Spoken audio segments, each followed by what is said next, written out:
Good morning students, welcome back to once again the online sessions of class 9 science. I hope you and your family will be safe in this pandemic situation. So I just request you, don't go outside your homes unnecessary, just go to avoid into the crowded places. Always we use the mask and sanitizers when you go outside your homes. And always we wash your hands within 20 seconds when you are in home at a specific time of regular interval. Stay home and stay safe. Now students, we are already discussing about the chapter number 10 as a part of gravitation in our previous classes. We are discussing about what is called universal law of gravitation, what is called as a gravitational force, how the relationship between implementations as a part of the g and constant g, how we can derive the value of small g. These are the general topics that we are discussing in our previous class. In which today we are discussing about the 3 to 4 topics in which our today's class, in which first we are discussing about the what are the factors which is generally depend on to the magnitude of the small g, that is part of the gravity that can be varies. Also discussing about the equation of the freely falling body, how it can be generated as a part of the part of the accelerated motion, universal part of the uniform accelerated motion, how the vertically downward side is the part of the refracted motion, difference between mass and weight, and how we can be derive this equation. So, first of all, we are discussing about the value of gravity. Generally, in yesterday's class, we are discussing about how we can be derived the part of the small g, gravity's value. The gravity is generally having a part of 9.8 meter per second square. That we have to be derived the value, small g value that we have to derive. Like using a formula, small g is equal to capital G me upon Ra square, mass of earth upon square of the radius of earth. So, we know that Earth is not a perfect sphere. Earth is not a perfect sphere. It is generally a swollen at a specific formation of the equators, and it is also part of slightly depressed at the part of their poles. कुछ जगहों पे थोड़ा सा swollen है, equators regions पे, pole regions पे थोड़ा सा flattened है. Actually आप sphere का concept अगर Earth का देखते हैं तो, so due to that formation, Earth as a part of the sphere, its radius that can be changed into the different places. Equator पे उसका रेडियस अलग होगा, पोल्स पे आप जाएंगे तो उसका रेडियस अलग होगा. Due to the changes of these varieties of the radius having seen onto the part of the equators as well as the poles, so radius of equator is always the greater than radius of poles. Equator थोड़ा सा swollen है तो उसकी radius बड़ी होगी, polar region थोड़ा सा flat है तो उसकी रेडियस थोड़ी सी कम होगी. So द इक्वेटर्स पे जैसे आप देखते हैं कि जो उसका लैटिट्यूड होता है 0 डिग्री से लैटिट्यूड जब 90 डिग्री पे होता है तो स्मॉल जी की वैल्यू ऑलवेज भी इंक्रीज होती है. When the latitude of the value of small g having a equator of 0 से पोल्स 90 डिग्री की तरफ जाते हैं तो स्मॉल जी की वैल्यू ऑलवेज भी इंक्रीज होती है, दैट ऑलवेज भी having increase. So due to the rotation of earth का जो रोटेशन होता है इट्स ऑन एक्सिस. अर्थ का एक अपना स्पेसिफिक एक्सिस है जिसको प्रिंसिपल एक्सिस कहते हैं, उस पर रोटेट करता है. Due to the rotation of that principal axis the value of G, small G जिसको कहते हैं gravity, it is maximum at poles. सबसे ज्यादा ग्रेविटी कहां पे देखी जाती है? पोल्स पे देखी जाती है. So the value of gravity it is called small g, it having to be maximum on the surface of earth. तो अर्थ के सरफेस पे सबसे ज्यादा जो है स्मॉल जी ग्रेविटी की वैल्यू को हम जस्टिफाई करते हैं. And it can be easily find the formula of small g is equal to capital G me upon Ra square. इस फॉर्मूला से आप उसको फाइंड आउट कर सकते हैं. So the value of small g is a part of gravity that can be decreased as we have moving from the surface to the earth. अर्थ से जैसे आप आगे की तरफ जाएंगे, मूव करेंगे, ग्रेविटी क्या होगी? धीरे धीरे कम होती जाती है. So from the earth surface that is covered with the soil and as well as the water. Soil पे भी आप देखो तो different type of soils are there. जो सॉइल के अंदर अलग अलग तरह के कंपोस्ट डिफरेंट ऑफ पार्टिकल्स है, मिनरल्स है, वैलीज है, प्लेन्स है, अलग अलग तरीके के रीजंस होते हैं. So different regions having the different type of the gravities value. So such due to the various kind of the composition of the earth soil as well as the topology, their geographical structures, there have to be varieties into the largely variety that can be seen onto the earth surface. तो ऐसे जो अलग अलग तरीके के structures होते हैं उसके वजह से we generally seen there is a large differentiation on the surface of earth. So that differentiation that depends on the part of the gravity's value. Small g की values पे differentiation जो है इफेक्ट करता है. So this type of results will having to be value of small g different at the different places onto the earth according to their topographic structure. So however overall all the variation of the small g as a part of gravity, that having the very less in some places and some having a very large.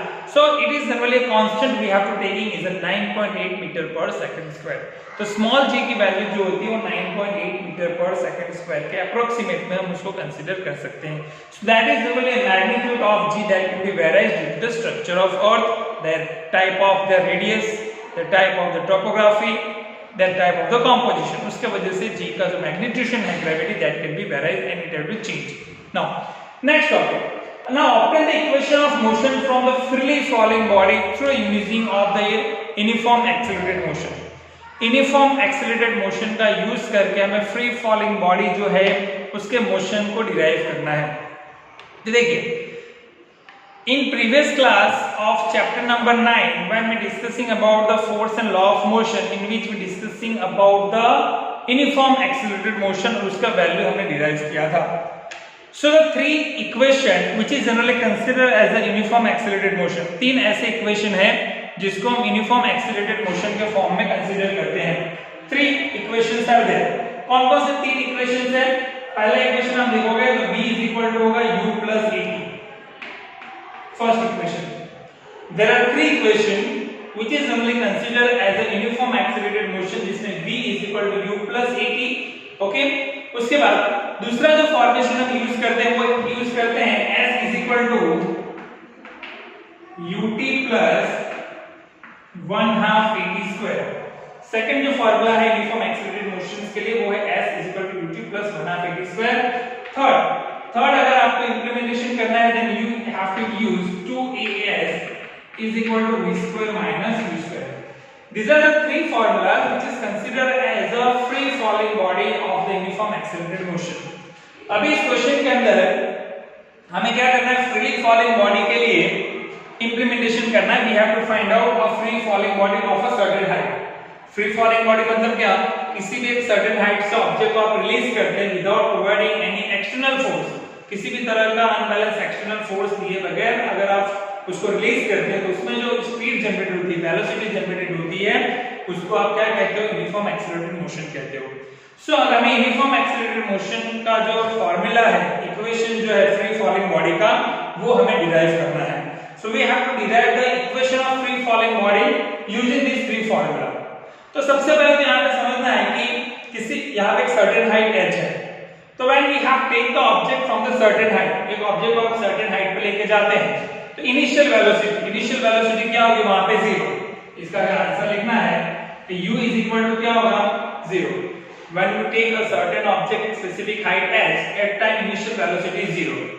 Now acceleration, when you release that object from the certain height without any providing the external force, आप force apply नहीं करते फिर भी object के अंदर क्या generated होता है? एक्सेलरेशन. तो एक्सेलरेशन कैसे जनरेटेड हो रहा है? Acceleration that can be generated through the gravity. Earth का जो ग्रेविटेशन फोर्स है, उस ग्रेविटेशन फोर्स की वजह से ऑब्जेक्ट के अंदर क्या जनरेट हो रहा है? एक्सेलरेशन जनरेट हो रहा है. नाउ डिस्टेंस, ऑब्जेक्ट ने कितना डिस्टेंस कवर किया है? डिस्टेंस को हम s कहते हैं. यहाँ पे h है, एक सर्टेन हाइट पे आप ऑब्जेक्ट को लेके जा रहे हैं, आपको नहीं पता distance s is equal to h. तो ये जो पूरा कॉन्सेप्ट जो बन रहा है, अभी क्या करना है कि ये जो u is equal to j, a is equal to g, s is equal to h, इन तीन फॉर्मेशन को as a part of the free falling body हमें इस यूनिफॉर्म एक्सेलरेटेड मोशन के अंदर रखना है. तो हमें क्या करना है? Replace the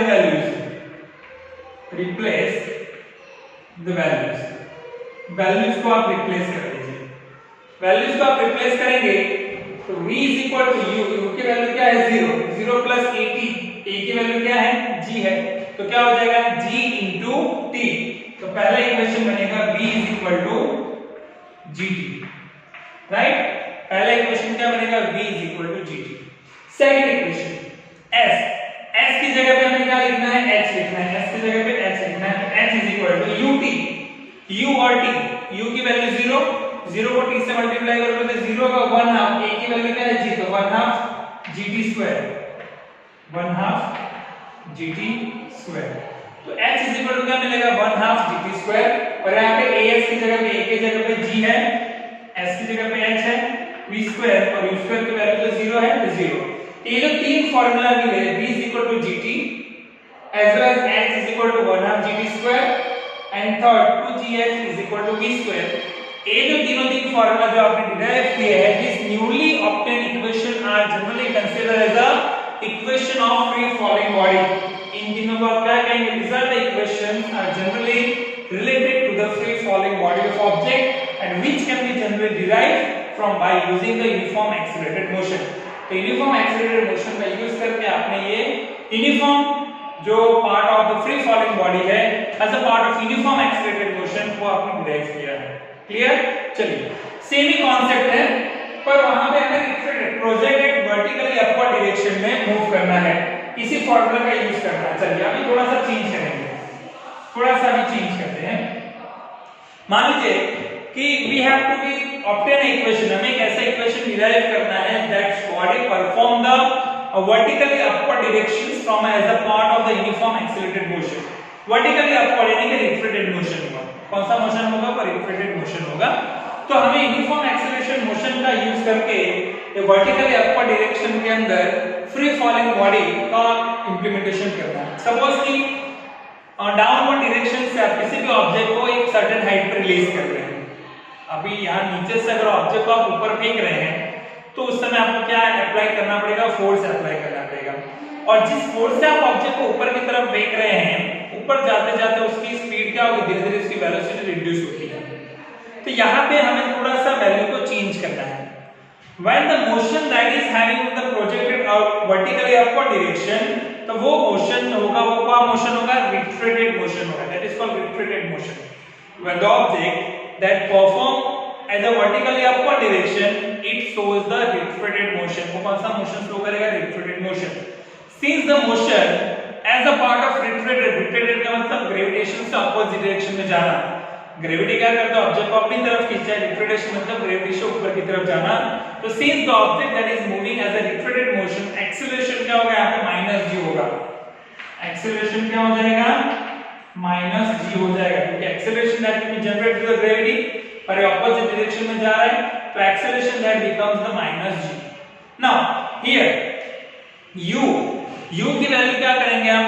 u does not equal to 0, क्योंकि आपको सर्टेन फोर्स प्रोवाइड करना है। u doesn't take as a 0, क्योंकि आप नीचे से ऑब्जेक्ट को ऊपर की तरफ फेंकेंगे तो you have to be provide certain force. तो यहाँ पे इनिशियल वेलोसिटी तो उसकी 0 होगी नहीं। So after a specific reaching on a certain place, final velocity object will be stood। तो v is equal to क्या हो जाएगा? 0। फाइनल वेलोसिटी यहाँ पे क्या हो जाएगी? 0। So under the effect of gravitational force, तो अलग अलग इक्वेशन आप कंसीडर करेंगे। तो a equal to minus g, v is equal to u। Now what about the distance? Distance तो आप सेम ही रखा होगा, डिस्टेंस में तो कोई चेंज नहीं होगा। तो s is equal to h, that you have taken s is equal to h। तो रिफ्रेक्टेड मोशन अगर हमें डिराइव करना है तो पहला हमारे पास फार्मूला है v is equal to u plus 80। v is equal to क्या आपके पास? u plus 80। सो v की वैल्यू तो आप 0 लेंगे, क्योंकि v की वैल्यू क्या है? 0 है। तो u प्लस क्या हो जाएगा? u प्लस 80 हो जाएगा, पर a की जगह पे आपको क्या लिखना है? g लिखना है। So it becomes u is equal to gt। पहला जो फार्मूला बनेगा वो बनेगा u is equal to gt। Now second formula s is equal to, s की जगह पे आपको लिखना है h, s की जगह पे आपको लिखना है h। ut as it is रहेगा ut प्लस 1/2 a की जगह पे क्या है? माइनस g है, ut minus 1/2 gt square. Second formula बनेगा ut minus 1/2 gt square. Third formula जो बनेगी 2as, a की जगह पे क्या है आपके पास? माइनस g और s, two minus 2gs is equal to minus u square, minus minus cancel, 2gs is equal to u square. तो थर्ड में क्या मिलेगा? 2gs is equal to u square. s की जगह पे आप h लिख सकते हैं, h। तो this are the three formula, u is equal to gt, h is equal to ut minus 1/2 gt square, third u square equal to 2gh। ये तीनों तीन जो इक्वेशंस है, दिस इक्वेशन जनरली शोस कि जो ऑब्जेक्ट फ्री फॉलिंग बॉडी के form में है, जो रिफ्रेक्टेड मोशन कर रहा है, उसके लिए तीन फार्मूला डिराइव कर सकते हैं, और यूनिफॉर्म एक्सीलरेटेड मोशन यूज कर रहा है उसके लिए आगे के तीन फार्मूला आपने डिराइव किए हुए हैं। क्लियर? चलिए, we are moving on to the next topic, that is difference between mass and weight. Mass और वेट का डिफरेंस हमें डिस्कशन करना है।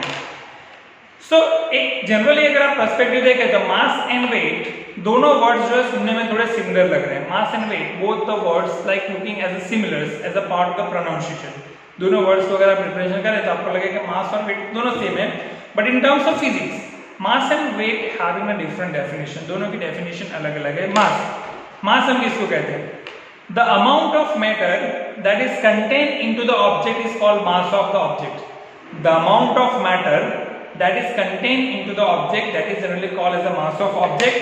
और मास ऑफ ऑब्जेक्ट का जो ऐसा यूनिट होता है वो किलोग्राम होता है, केजी में। मास को हम किस में डिनोटेट करते हैं? केजी के अंदर डिनोटेट करते हैं। And you have to measure by using the simple balance. Simple balance से आप मास को आप मेजर कर सकते हैं। जबकि वेट में क्या है?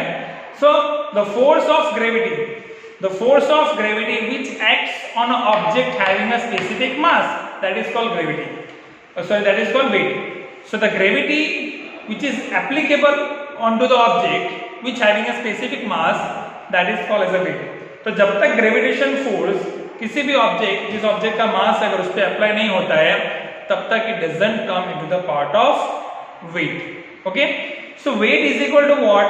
मास of object into the gravitational force. तो W equal to mg, m for the mass, g for the gravity. So W equal to it is considered as a mg. So as a part of weight, W is equal to mg. It is generally clear that it is depend on to the value of gravity. So weight is generally dependent on to the value of gravity. The value of gravity, gravity क्या है? उस gravities पे जो है वो value of mass जो है, जो वेट है, वो डिपेंडेंट रहता है। So as well as we discussing about the weight in terms of part of the SI unit, so that should be changed. Weight जो होता है अलग अलग ऑब्जेक्ट की as a part of the gravity, the weight that can be change but mass will be same. The object having moving on to the different places which having a different gravitational force, according to that there is a differentiation between their terms of their weight, but the mass will be same. If the object that can be moving on to the different places, that should be in a different location, the value of g will be changed, according to that weight will be changed.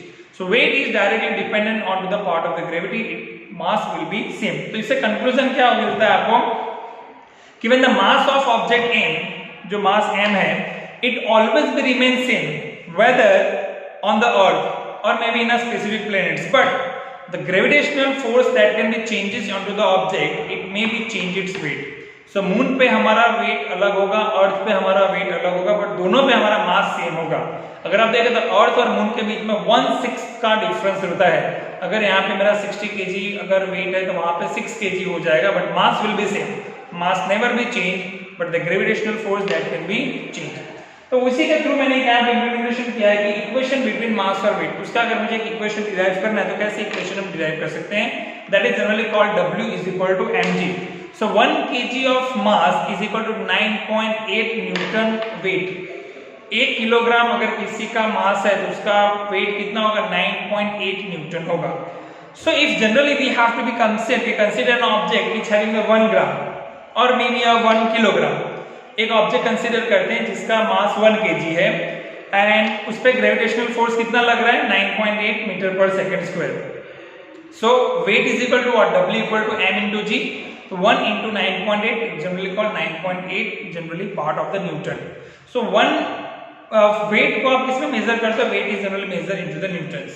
So these are the general perspectives as a part of mass and weight that we are discussing into the today's lecture, right? So is a part of the mass and weight that can be implementation of part of the magnitude that can be implemented.